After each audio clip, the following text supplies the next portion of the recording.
Hello dears, നമ്മളിപ്പോൾ ഉള്ളത് കോഴിക്കോട് ജില്ലയിലെ കൊയിലാണ്ടിയിലാണ്. കൊയിലാണ്ടി എന്ന് പറയുന്നത് കേരളത്തിൻ്റെ സാംസ്കാരിക രംഗത്തായാലും വിദ്യാഭ്യാസ രംഗത്തായാലും ധാരാളം കോൺട്രിബ്യൂഷൻസ് നൽകിയിട്ടുള്ള വളരെ ചരിത്ര പ്രാധാന്യമുള്ള ഒരു നഗരമാണ്. കൊയിലാണ്ടിയിലെ സൈലത്തിൻ്റെ ട്യൂഷൻ സെൻറ്ററിലെ വിശേഷങ്ങൾ അറിയാൻ വേണ്ടിയാണ് നമ്മളിവിടെ എത്തിയിട്ടുള്ളത്. കൊയിലാണ്ടിയെക്കുറിച്ച് പറയുമ്പോൾ ധാരാളം സ്കൂളുകളില്ല, അത്രയും മിടുക്കരായിട്ടുള്ള ഒരുപാട് വിദ്യാർത്ഥികളുള്ള ഒരു നാടാണ്. സോ നിങ്ങൾക്ക് എല്ലാവർക്കും വളരെ സന്തോഷം നൽകുന്ന ഒരു കാര്യം നിങ്ങളെ അറിയിക്കാൻ വേണ്ടിയാണ് ഇപ്പോൾ ഞാൻ വന്നത്.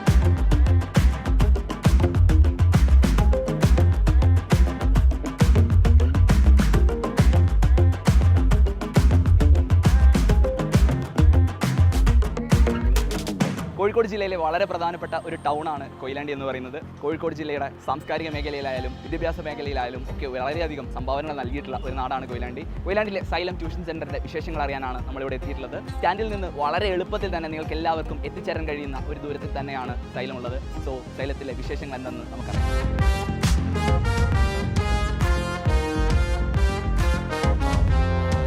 ഹലോ ഡിയേഴ്സ്, ഞങ്ങളിപ്പോൾ ഉള്ളത് സൈലത്തിൻ്റെ കൊയിലാണ്ടി ട്യൂഷൻ സെൻ്ററിലാണ്.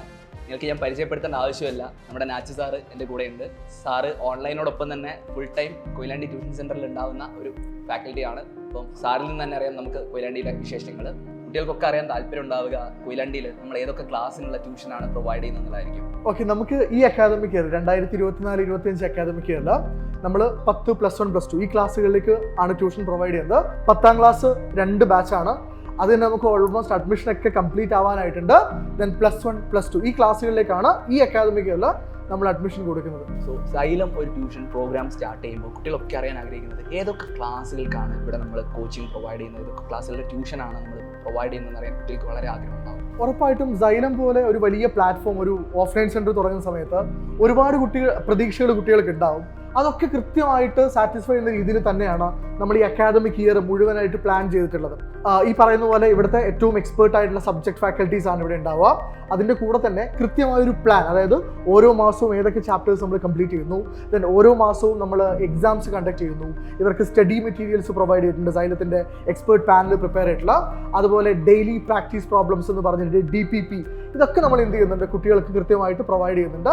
ദെൻ ഇവരുടെ പഠന മികവ്, ഇവരുടെ അക്കാദമിക് പെർഫോമൻസ് കൃത്യമായി മോണിറ്റർ ചെയ്യാൻ നമുക്ക് ടീച്ചേഴ്സ് തന്നെ ഇവിടെ സദാസമയവും മെൻറ്റേഴ്സിനെ പോലെ വർക്ക് ചെയ്യുന്നുണ്ട്. 10th, 11th, 12th സ്റ്റുഡൻസിനെ പോലെ തന്നെ വളരെ കൺസേൺഡ് ആയിരിക്കും അവരുടെ പാരൻസ്. അപ്പോൾ ഒരു പാരന്റൽ ഓഡിയൻസിനെ നമ്മൾ എങ്ങനെയാണ് അഡ്രസ് ചെയ്യാൻ ഉദ്ദേശിക്കുന്നത്? അതായത് പാരൻസിന് നമുക്ക് എപ്പോഴും അറിയാം, ഒരു +2 വരെ പഠിക്കുന്ന ഒരു കുട്ടിയുടെ അക്കാദമിക്സിൽ പാരൻസ് എത്രത്തോളം ഇൻവോൾവ്ഡ് ആണ് എന്നുള്ളത് നമ്മൾ അവർക്ക് പ്രൈം ഇമ്പോർട്ടൻസ് കൊടുക്കുന്നുണ്ട്. അപ്പോൾ അതിൻ്റെ ഭാഗമായിട്ട് നമ്മൾ ഈ ഒരു അക്കാദമിക് ഇയർ പ്ലാൻ ചെയ്തപ്പോൾ ഓരോ മാസവും മന്ത്ലി പാരൻസ് മീറ്റിംഗ് എന്നുള്ള രീതിയിലാണ് നമ്മൾ പ്ലാൻ ചെയ്തിട്ടുള്ളത്. മാത്രമല്ല കുട്ടി അഡ്മിഷൻ എടുത്ത് വിത്തിൻ 1 വീക്ക് നമ്മൾ ആദ്യത്തെ പാരൻസ് മീറ്റിംഗ് നടത്തുന്നു. കാരണം നമ്മുടെ അജണ്ട എങ്ങനെയാണ്, നമ്മുടെ പ്ലാൻ എങ്ങനെയാണ് എന്ന് അവർക്ക് കൃത്യമായൊരു ബോധം ഉണ്ടാവണം. കാരണം ടീച്ചേഴ്സും പാരൻസും തമ്മിലുള്ള കൃത്യമായൊരു ഇൻട്രാക്ഷൻ ഏതൊരു അക്കാദമിക് ഇയറിലും കുട്ടികളുടെ സക്സസ്ഫുൾ ആയിട്ടുള്ള പഠനത്തിന് ഇമ്പോർട്ടൻ്റ് ആണ്. സോ അതുകൊണ്ട് നമ്മൾ അതിന് പ്രൈം ഇമ്പോർട്ടൻസ് കൊടുത്തിട്ട് തന്നെയാണ് നമ്മൾ ഈ അക്കാദമിക് കലണ്ടർ പ്ലാൻ ചെയ്തിട്ടുള്ളത്. ഈ ഒരു അക്കാദമിക് ഇയർ നമ്മൾ എങ്ങനെയാണ് പ്ലാൻ ചെയ്യുന്നത്? ഇപ്പോഴാണ് ക്ലാസ്സുകൾ തുടങ്ങാൻ വേണ്ടി നമ്മൾ ഉദ്ദേശിക്കുന്നത്. ഇപ്പോൾ AD സാറിനും നന്നായിട്ട് അറിയുന്ന ഒരു കാര്യമാണ്, നമ്മൾ സൈലം ഒരു ഓഫ്ലൈൻ സെൻറ്റർ തുടങ്ങുന്ന സമയത്ത് ഒരുപാട് എക്സ്പെക്ടേഷൻസ് സാറ്റിസ്ഫൈ ചെയ്യാൻ നമ്മളൊക്കെ ബാധ്യസ്ഥരാണ്. അതുകൊണ്ട് തന്നെ വളരെ സിസ്റ്റമാറ്റിക് ആയിട്ടുള്ള ഒരു പ്ലാനോട് കൂടെ തന്നെയാണ് നമ്മൾ ഈ അക്കാദമിക് ഇയർ തുടങ്ങുന്നത്. ഏപ്രിൽ മാസം 4-ാം തീയതിയാണ് നമ്മുടെ SSLC ബാച്ച് സ്റ്റാർട്ട് ചെയ്യുന്നത്. ഏപ്രിൽ 3-ാം തീയതിയാണ് നമ്മുടെ +2 ബാച്ചിൻ്റെ ക്ലാസ്സുകൾ സ്റ്റാർട്ട് ചെയ്യുന്നത്. ഏപ്രിൽ 8-ാം തീയതിയാണ് 10ാം ക്ലാസ് കഴിഞ്ഞ് +1-ലേക്കുള്ള ബ്രിഡ്ജ് കോഴ്സ് തുടങ്ങുന്നത്. എന്നാൽ ഇതൊരു സ്റ്റാർട്ടിംഗ് ഡേറ്റ് പറയുക എന്നതിനപ്പുറത്തേക്ക് നമുക്ക് ഓരോ മാസവും ഏതൊക്കെ ചാപ്റ്റേഴ്സ് ഏത് രീതിയിലാണ് കംപ്ലീറ്റ് ചെയ്യുന്നത് എന്ന കൃത്യമായൊരു പ്ലാൻ നമ്മൾ കുട്ടികൾക്ക് കൊടുക്കുന്നുണ്ട്. നമ്മളിവിടെ ജോയിൻ ചെയ്യാൻ പോകുന്ന ഒരു കുട്ടിക്ക് നമ്മൾ ഈ ഒരു ഇയർ പ്ലാനാണ് കൊടുക്കുന്നത്. ഓരോ മാസവും ഏതൊക്കെ ചാപ്റ്റേഴ്സ് നമ്മൾ കംപ്ലീറ്റ് ചെയ്യുന്നു, ഏതൊക്കെ എക്സാംസ് ഏതൊക്കെ സമയത്ത് കഴിയുന്നു എന്നതൊക്കെ നമ്മൾ എന്ത് ചെയ്യുന്നുണ്ട്, നേരത്തെ ചാർട്ട് ചെയ്തിട്ടാണ് നമ്മൾ ഈ അക്കാദമിക് ഇയറിലേക്ക് കുട്ടികളെ സ്വാഗതം ചെയ്യുന്നത്. ഓരോ ചാപ്റ്റേഴ്സ് കഴിയുമ്പോൾ നമ്മൾ ഡിസ്ക്രിപ്റ്റീവ് MCQ എക്സാംസ് നടത്തുന്നുണ്ട്. ഏപ്രിൽ മെയ് വെക്കേഷൻ ക്ലാസ്സുകൾ കഴിയുമ്പോൾ അതുവരെ കഴിഞ്ഞ ചാപ്റ്റേഴ്സ് മുഴുവൻ ഒരു എക്സാം എഴുതിയിട്ട് അത്രയും കോൺഫിഡൻ്റ് ആയിട്ടാണ് സൈലം ട്യൂഷൻ സെൻറ്ററിൽ ജോയിൻ ചെയ്തൊരു കുട്ടി സ്കൂളിലേക്ക് പോകുന്നത്. അത് കഴിഞ്ഞ ഉടനെ തന്നെ നമ്മൾ മന്ത്ലി എക്സാം, ക്വാർട്ടർലി എക്സാം ഇതൊക്കെ പ്ലാൻഡ് ആണ്. അപ്പോൾ ഈ രീതിയിൽ മുഴുവൻ അക്കാദമിക് ഇയറിലേക്കുള്ള പ്ലാൻ നമ്മൾ കുട്ടിക്ക് എന്ത് ചെയ്യുന്നുണ്ട്, ആദ്യമേ കൊടുക്കുന്നുണ്ട്. സോ നമ്മൾക്കും അവർക്കും ഒരു ക്ലാരിറ്റിയാണ് എന്തൊക്കെയാണ് ചെയ്യാൻ പോകുന്നത് എന്നുള്ളതിനെ കുറിച്ച്. സോ കേട്ടല്ലോ മക്കളെ, നിങ്ങൾക്ക് അത്രയും ക്ലാരിറ്റിയോട് കൂടി, അതായത് ഒരു വർഷത്തേക്ക് അത്രയും സിസ്റ്റമാറ്റിക് ആയിട്ടുള്ള ഒരു പ്ലാനോട് കൂടി തന്നെയാണ് സൈലം ഈ ഒരു ട്യൂഷൻ പ്രോഗ്രാം നിങ്ങളുടെ ഉള്ളിലേക്ക് അല്ലെങ്കിൽ നിങ്ങളുടെ അടുത്തേക്ക് വരുന്നത്. +1 +2 സ്റ്റുഡൻസിനെ സംബന്ധിച്ച് അവരുടെ ഒരു NCERT-യോടൊപ്പം തന്നെ ഒരു സൈലത്തിൻ്റെ സ്റ്റഡി മെറ്റീരിയൽ അവർ പ്രതീക്ഷിക്കുന്നുണ്ട്. വളരെ കോംപ്രിഹെൻസീവ് ആയിട്ടുള്ള സൈലത്തിൻ്റെ ഒരു മെറ്റീരിയൽ ഉണ്ടെങ്കിൽ അവരുടെ റെഫറൻസ് എന്ന് പറയുന്നത് വളരെ ഈസി ആയിരിക്കും. സോ അതിനെക്കുറിച്ച്, സൈലത്തിൻ്റെ മെറ്റീരിയലിനെ കുറിച്ച് എന്താ പറയാനുള്ളത്? അതായത് ഈ അക്കാദമിക് ഇയറിൽ നമ്മൾ ഏറ്റവും കൂടുതൽ പ്രൈം ഫോക്കസ് കൊടുക്കാൻ ഉദ്ദേശിക്കുന്ന ഒരു വിഭാഗം എന്ന് പറയുന്നത് നമ്മുടെ ഹയർ സെക്കൻഡറി ഡിപ്പാർട്ട്മെന്റ് തന്നെയാണ്. ഇവിടെ അവർക്ക് ഇൻഹൗസ് ഫാക്കൽറ്റീസ് ഉണ്ടാവും.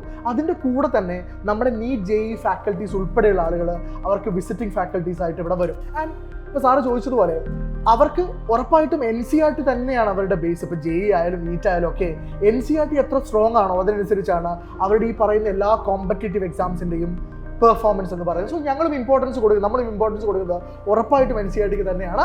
എന്നാൽ ഇതുപോലെയുള്ള കോമ്പറ്റേറ്റീവ് എക്സാംസിന് പ്രിപ്പയർ ചെയ്യുന്ന കുട്ടികൾക്ക് ഏറ്റവും യൂസ്ഫുൾ ആയിട്ടുള്ള സ്റ്റഡി മെറ്റീരിയൽസ് കുട്ടി ജോയിൻ ചെയ്യുമ്പോൾ തന്നെ നമ്മൾ എന്ത് ചെയ്യുന്നുണ്ട്, കൊടുക്കുന്നുണ്ട്. മാത്രമല്ല നമ്മുടെ ആ കുട്ടിക്ക് നമ്മളെ ആപ്പിൻ്റെ സപ്പോർട്ട് കൂടെ കൊടുക്കുന്നുണ്ട്. നമുക്കറിയാം ഇപ്പോൾ നമ്മുടെ കുട്ടികളൊക്കെ ആപ്പ് പർച്ചേസ് ചെയ്യുന്ന ആളുകളാണ്. എന്നാൽ സൈലത്തിൻ്റെ ഓഫ്ലൈനിൽ ജോയിൻ ചെയ്യുന്ന ഒരു കുട്ടിക്ക് നമ്മൾ ആപ്പ് ഫ്രീ ആയിട്ട് പ്രൊവൈഡ് ചെയ്യുന്നുണ്ട്.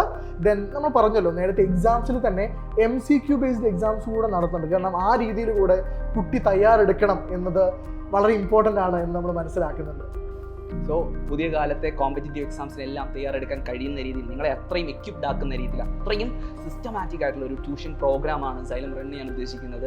നിങ്ങൾ ചെയ്യേണ്ടത് എത്രയും പെട്ടെന്ന് ഈ ഒരു അവസരം, നിങ്ങളുടെ ഓപ്പർച്യൂണിറ്റി നിങ്ങളാണ് ഗ്രാബ് ചെയ്യേണ്ടത്. Almost 60 to 70% seats already filled ആണ്. എനിക്ക് തോന്നുന്നു അതിലൊരു ക്ലാരിറ്റി കുട്ടികൾക്ക് ആവശ്യമാണ്. അതായത് നമ്മൾ 10ാം ക്ലാസ്സിൻ്റെ ബാച്ച് അനൗൺസ് ചെയ്ത സമയത്ത് ലിമിറ്റഡ് സീറ്റ്സുകൾ നമ്മൾ ഓൾറെഡി പറഞ്ഞു. മാത്രം നമ്മൾ 2 ബാച്ചാണ് 10ാം ക്ലാസ്സിൽ നമ്മൾ നോക്കുന്നത്. അതിൽ ഈ 10ാം ക്ലാസ് നമ്മൾ ഈ സംസാരിക്കുന്ന ഈ ദിവസം 10ാം ക്ലാസ്സിൻ്റെ 2ാമത്തെ batch, second batch almost completed ആണ്. അപ്പോൾ നിങ്ങൾ എന്ത് ചെയ്യണം, വളരെ പെട്ടെന്ന് നിങ്ങളുടെ സീറ്റ്സ് എന്ത് ചെയ്യുക, ഉറപ്പിക്കുക.